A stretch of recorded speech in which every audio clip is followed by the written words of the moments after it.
It was finally the day of the state competition for Olentangy Liberty DECA, and my partner and I have been preparing for this day all school year. We had spent months on our project, researching and coming up with new ways to advertise a local bakery.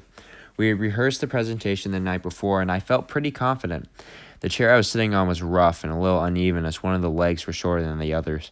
I wasn't sure if the goosebumps on my arms were caused by the giant air conditioner vent nearby, or the other projects that were just more polished than our own. We sat there in silence, waiting for the woman who told us to sit down to open the massive soundproof doors to the room where all the judges awaited. I tried my best to make myself look ready and confident by breaking the silence every once in a while through small talk with other groups who were probably just as terrified as I was.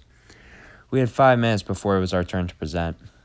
There was a clock on the wall which ticked as each second rolled by, and between the hushed whispers of other groups there were long stretches of silence during which the only noise was the meticulous ticking of the clock. I began feeling myself getting anxious.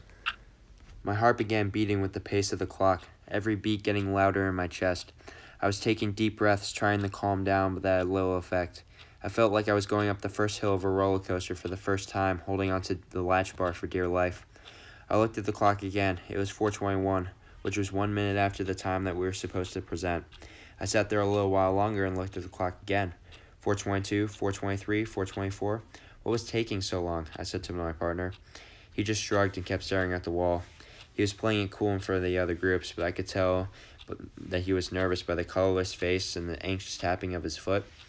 Looking around, I could see that everyone in the room held the same expression. I felt a small amount of comfort in the fact that I wasn't the only one feeling this way. All of a sudden, there was a loud click as the door swung open and revealed the judges' table. I grabbed our easel and followed my partner, who was carrying the project, into the much larger room. Taking the small number of steps to get into the front of the judges' table felt like it took an eternity. We greeted the judges, and I set up the poster board while my partner gave the introduction to our project.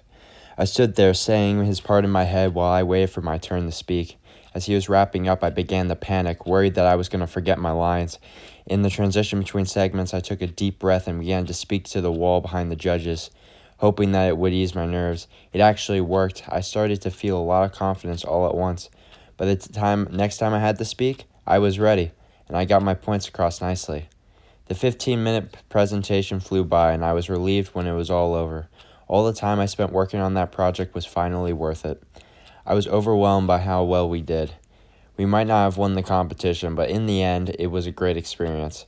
Now I find myself looking forward to being back in the waiting room again next year, this time enjoying the sound of that annoying clock.